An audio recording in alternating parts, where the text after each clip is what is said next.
Assalamualaikum dan salam sejahtera. Kami dari kumpulan 10 akan membentangkan storyboard yang bertajuk Serumpun Bak Serai, Sesusun Bak Sirih. Malaysia merupakan sebuah negara yang mempunyai kepelbagaian etnik, agama dan budaya. Kepelbagaian ini merupakan satu keunikan yang akhirnya membentuk masyarakat yang hidup dalam keadaan harmoni. Masyarakat yang harmoni dapat dilahirkan jika kaum-kaum di Malaysia dapat menerima antara satu sama lain tanpa wujud prasangka sehingga boleh menimbulkan konflik antara kaum. Pengalaman 13 Mei 1969 suatu ketika dahulu banyak mengajar kita supaya menjadikan perpaduan kaum sebagai keutamaan. Langkah mewujudkan masyarakat harmoni di Malaysia dapat dibahagikan melalui peranan ibu bapa, sekolah, media massa, kerajaan dan peranan masyarakat itu sendiri. Antara langkah yang berkesan untuk menyemai semangat perpaduan dan mewujudkan masyarakat harmoni adalah melalui peranan ibu bapa. Dari segi ini, ibu bapa memainkan karakter yang sangat penting di rumah. Ibu bapa haruslah menjadi suri teladan kepada anak-anak melalui hubungan dengan jiran tetangga. Untuk menanam semangat perpaduan dalam kalangan masyarakat, amat penting untuk kita memahami dan menghormati adat resam kaum lain kerana negara kita mempunyai berbilang kaum. Seperti dalam situasi ini, ibu bapa mendidik anak-anaknya untuk memahami dan menghormati adat resam kaum lain sejak kecil lagi, kerana melentur buluh biarlah dari rubungnya. Apabila anak-anak memahami adat resam kaum lain, prejudis dalam diri anak-anak terhadap kaum lain dapat dihapuskan, manakala hubungan erat serta semangat perpaduan dapat disemai jika adat dihormati dan bukannya dipandang remeh. Selain itu, ibu bapa perlu mengajak anak-anak berkunjung ke rumah jiran tetangga untuk lebih mengenali jiran dengan lebih dekat lagi seperti yang ditunjukkan oleh keluarga Nasir dalam situasi ini. Dengan itu, dapatlah Nasir mengenali jirannya dengan lebih rapat lagi dan tidak hanya terkurung dalam rumah dan tidak mengenali jiran sama sekali. Antara nilai murni yang boleh dilakukan adalah seperti keluarga Nasir dan keluarga Uncle Ramesh saling bertukar-tukar juadah walaupun mereka berlainan bangsa. Sekiranya amalan kunjung mengunjungi ini dapat terus diamalkan, sudah pasti hubungan kejiranan dapat bersatu seperti yang dikatakan oleh Uncle Ramesh. Sejajar dengan itu, semangat perpaduan juga dapat disemai melalui pergerakan yang mudah sahaja, yaitu bertegur sapa dengan jiran apabila terserempak. Seperti dalam situasi ini, sepatah kata hello ataupun satu senyuman sudah pun mencukupi. Dengan cara itu, secara tidak langsung, pertelingkahan dan perselisihan faham dapat dielakkan. Apabila anak-anak melihat ibu bapa mereka bertegur sapa dengan jiran tetangga, mereka akan mencontohi gaya atau perbuatan ibu bapa kerana mereka merupakan role model bagi anak-anak. Melalui cara ini, semangat perpaduan bukan saja disemai dalam diri orang dewasa, malah dapat dipupuk dalam diri anak-anak. Oleh yang demikian, ibu bapa perlu memikul tanggung jawab yang besar untuk menyemai semangat perpaduan yang jitu dalam diri anak-anak. Sekiranya anak-anak dapat menggembleng tenaga dengan ibu bapa, semangat perpaduan dalam diri mereka pasti dapat dipupuk dan seterusnya dapat mewujudkan masyarakat yang harmoni. Yang seterusnya adalah melalui peranan pihak sekolah. Antara langkah yang boleh dilakukan oleh pihak sekolah ialah pihak sekolah boleh membuat aktiviti perkemahan tahunan pada peringkat sekolah. Sekolah merupakan salah satu tempat pengintegrasian pelajar, khasnya pelajar berlainan etnik dan budaya. Sekolah bukan saja berfungsi sebagai pusat menimba ilmu pengetahuan, malah berfungsi sebagai senjata untuk mewujudkan masyarakat yang harmoni dalam kalangan pelajar. Dalam situasi ini, pihak Sekolah Kebangsaan Kepayan telah mengadakan satu aktiviti perkemahan tahunan pada peringkat sekolah yang melibatkan 5 buah sekolah di sekitar Kota Kinabalu. Aktiviti perkemahan ini telah dianjurkan oleh Badan Beruniform Pengakap. Bob selaku Ketua Badan Beruniform Pengakap telah mengajak rakan-rakannya untuk mengikuti aktiviti perkemahan yang akan diadakan pada Sabtu ini. Fatimah juga meminta Ranjit dan Ali untuk membawa kompas dan peralatan-peralatan perkemahan yang lain sebagai persediaan aktiviti perkemahan tersebut. Akan tetapi, Mei Mei telah mengingatkan rakan-rakannya untuk menyiapkan tugasan yang tertangguh sebelum mengikuti aktiviti perkemahan. Bagi pihak sekolah, aktiviti perkemahan tahunan peringkat sekolah merupakan salah satu langkah bagi memupuk perpaduan dan mewujudkan masyarakat yang harmoni dalam kalangan pelajar. Bukan itu sahaja, aktiviti perkemahan seperti aktiviti secara berkumpulan dan sifat bekerjasama untuk mengharungi segala cabaran semasa aktiviti dapat mewujudkan semangat kekitaan dalam diri seseorang. Dalam situasi ini pula, Ranjit dan rakan-rakannya telah berjaya menyelesaikan aktiviti yang diberikan oleh guru mereka, iaitu mendirikan kemah dalam tempoh masa 2 jam.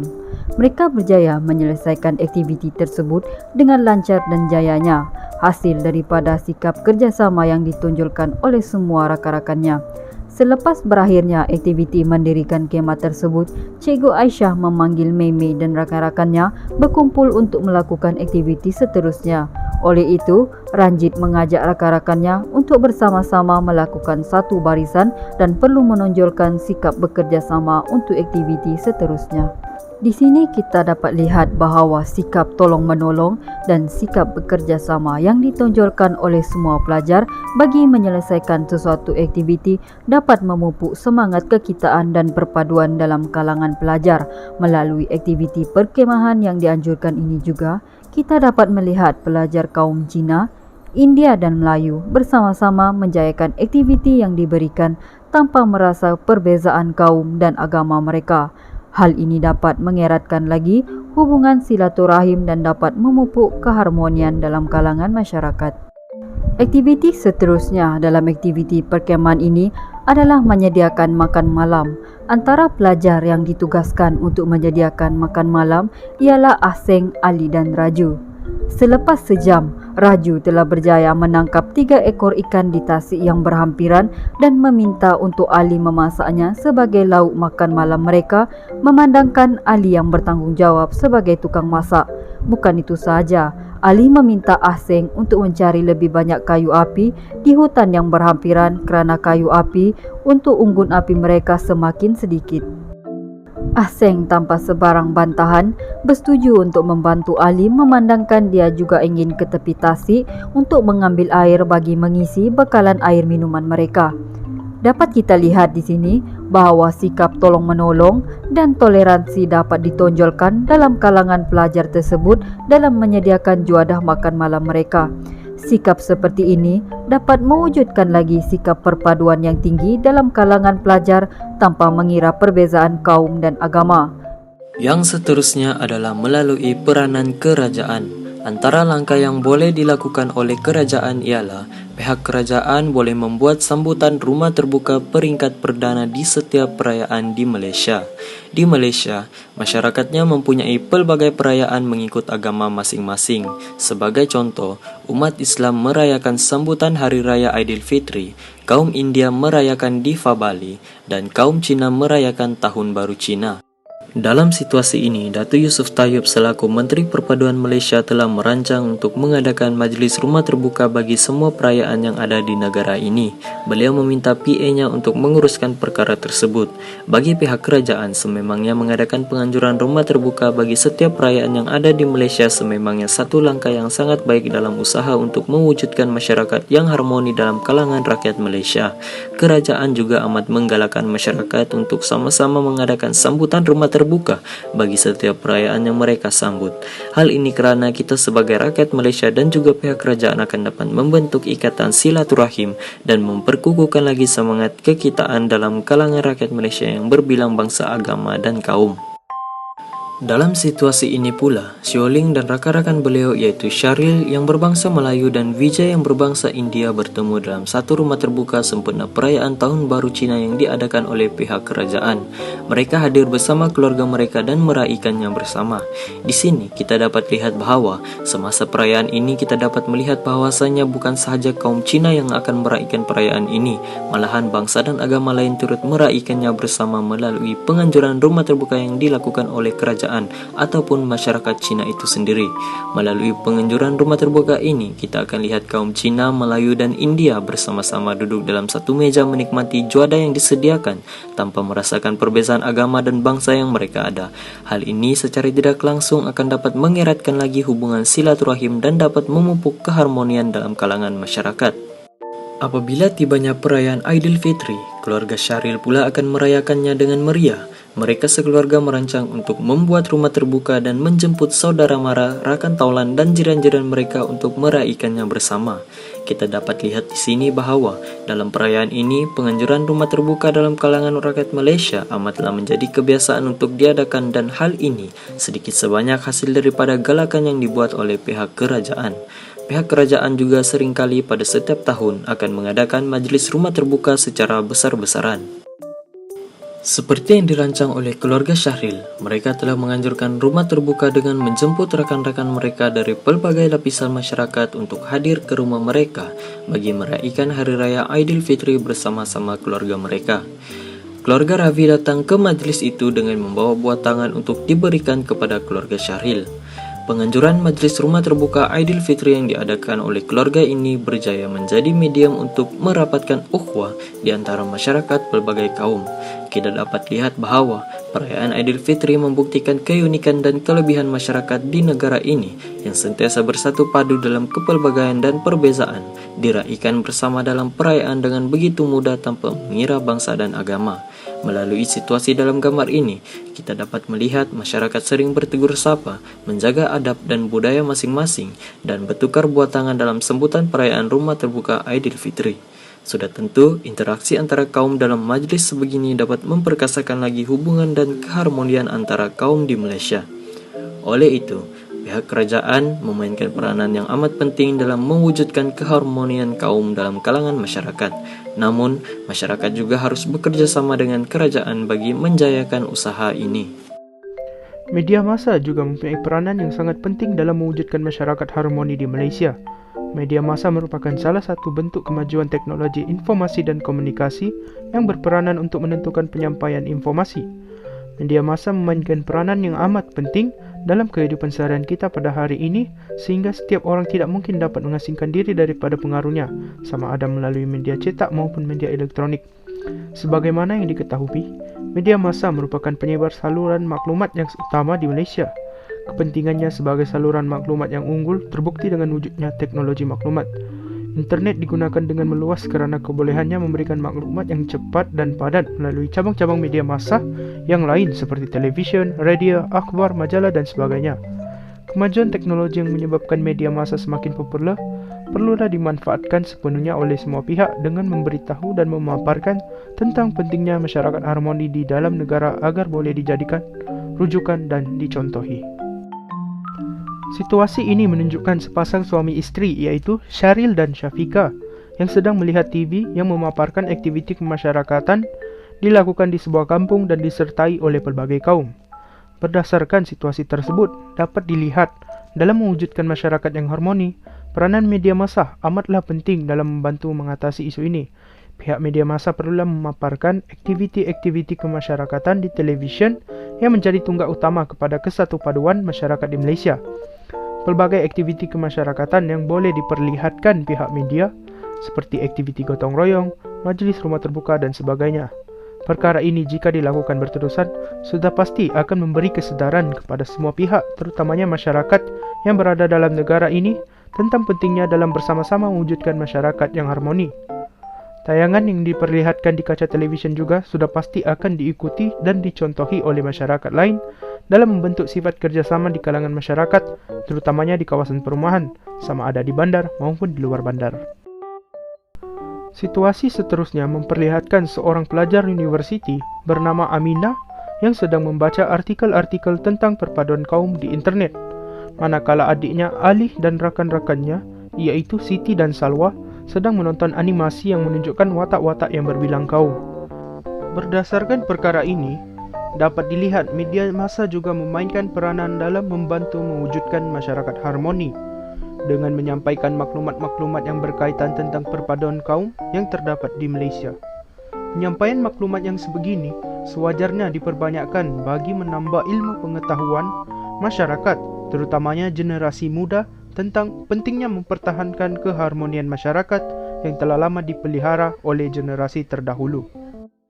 Dalam situasi ini pula, menunjukkan sepasang suami isteri, iaitu Junaidi dan Juliana yang saling bertanyakan kabar dengan rakan lama mereka iaitu Ziai, Abu, Jarjid dan Kalsum melalui aplikasi Zoom, manakala anak mereka, Aisyah, sedang meminta izin dengan suaminya untuk mengikuti program kemasyarakatan secara maya. Melalui situasi ini, jelas dilihat bahawa media massa sangat penting dalam mengeratkan silaturahim antara masyarakat walaupun sedang berjauhan. Hal ini demikian kerana penggunaan aplikasi-aplikasi yang mampu menghubungkan orang jauh seperti Zoom, Google Meet, WhatsApp dan sebagainya boleh mewujudkan masyarakat yang harmoni apabila digunakan sebaik-baiknya. Jelaslah bahawa peranan media sangat penting dalam mewujudkan masyarakat yang harmoni.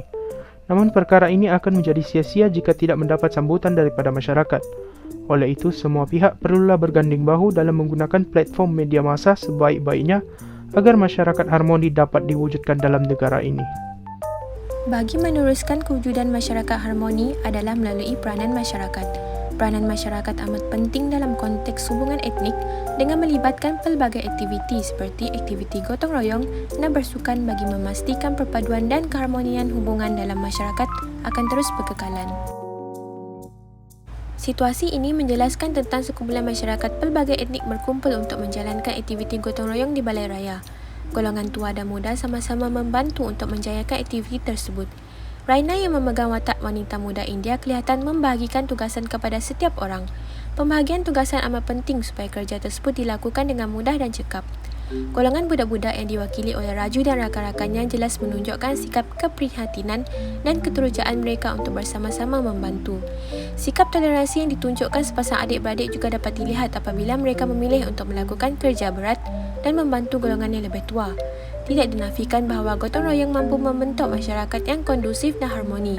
Melalui semangat bantu-membantu dan bekerjasama membersihkan balai raya tersebut, maka akan wujud rasa kekitaan antara masyarakat. Melalui aktiviti gotong royong, jiran yang jarang berjumpa dapat bertegur sapa seperti situasi ini di mana Artika dan Zena yang masing-masing sibuk bekerja tetapi turut serta dalam aktiviti gotong royong. Umum mengetahui masyarakat sememangnya hidup dalam kawasan kejiranan, namun saling tidak kenal mengenal antara satu sama lain. Perkara ini jelas menunjukkan bahawa aktiviti kemasyarakatan ini dapat mengeratkan silaturahim antara kaum. Selain itu, sikap golongan muda iaitu Raju dan rakan-rakannya yang tidak kekok untuk membantu golongan dewasa patut dicontohi. Gotong royong sememangnya aktiviti tolong-menolong atau kerja bersama-sama. Aktiviti gotong royong masih banyak dilakukan di kampung-kampung. Namun begitu, kurang dilakukan di bandar pada masa kini. Hal ini disebabkan suasana bandar di mana penduduk kebanyakannya tidak ambil cakna tentang jiran tetangga dan kawasan sekitar menyebabkan aktiviti gotong royong sukar dijalankan. Aktiviti gotong royong ini perlu dihidupkan kembali dalam masyarakat di negara ini untuk mengeratkan perpaduan di antara kaum. Situasi seterusnya adalah di pusat rekreasi. Pusat rekreasi atau tempat beriadah merupakan salah satu tempat di mana semua orang dapat melakukan aktiviti bersama-sama. Terdapat pelbagai lapisan masyarakat yang datang untuk beriadah, contohnya Makcik Kalsum dan rakannya Makcik Grace. Walaupun sudah tua, tetapi mereka tetap bersemangat untuk bersukan daripada hanya duduk di rumah tidak melakukan apa-apa. Di sini juga kelihatan Jarjid, Alfan, Ramu dan Raisha yang ingin berlatih bersama-sama untuk hari sukan sekolah yang bakal diadakan tidak lama lagi. Sukan bukanlah semata-mata aktiviti fizikal yang dilakukan untuk mengisi masa lapang atau sebagai riadah kecil untuk mengeluarkan peluh. Ketika berlangsungnya sukan sekolah, ibu bapa datang untuk turut serta menyokong anak mereka. Melalui acara tarik tali ini, dapat dilihat terdapat berbilang bangsa yang membentuk satu kumpulan di mana misi utamanya adalah untuk kemenangan. Walaupun berbeza etnik dan bahasa, namun semua peserta tarik tali tetap bekerjasama, malah sehingga timbulnya rasa keseronokan dan keagraban dalam masa yang sama. Sukan merupakan salah satu instrumen yang penting untuk mengeratkan hubungan perpaduan dan integrasi masyarakat. Hal ini demikian kerana kegiatan sukan dapat melahirkan semangat kekitaan dalam pasukan untuk meraih kemenangan. Sifat bersatu padu juga dapat dipupuk melalui penglibatan dalam kegiatan sukan kerana bulat air kerana pembentong, bulat manusia kerana mufakat. Lebih jelas lagi, semua orang datang untuk memberi sokongan. Lantaran itu, hubungan yang erat dapat melahirkan sebuah pasukan yang kuat. Para penyokong juga dapat menyatu padukan masyarakat berbilang kaum di samping berkongsi minat yang sama dalam sukan yang sama. Kemenangan merupakan hasil daripada kerjasama semua orang ketika bersukan. Dalam situasi ini, jelas menunjukkan kegembiraan yang dikongsi bersama hasil daripada titik peluh dan sokongan yang diberikan. Dengan adanya kerjasama, perbezaan yang ada pastinya tidak menjadi penghalang kepada kejayaan. Oleh itu, semua lapisan masyarakat amat digalakkan menyertai semua jenis sukan. Dengan ini, nilai-nilai perpaduan seperti bekerjasama, bertoleransi, berdaya saing secara positif dapat dilahirkan melalui penglibatan diri dalam bidang sukan dan secara tidak langsung dapat mewujudkan masyarakat harmoni. Kesimpulannya, perpaduan merupakan anugerah yang tidak ternilai harganya. Banyak negara di dunia menghadapi konflik atau perang saudara kerana wujud prejudis antara masyarakat. Keadaan ini tidak berlaku di Malaysia kerana masyarakat kita saling menghormati antara satu sama lain. Kepelbagaian etnik bukanlah alasan untuk tidak bersatu padu, namun ianya adalah kekuatan untuk hidup bersama. Oleh itu, semua pihak iaitu ibu bapa, sekolah, media massa, kerajaan dan semua lapisan masyarakat perlu memainkan peranan masing-masing bagi melahirkan masyarakat yang harmoni, terutamanya di Malaysia.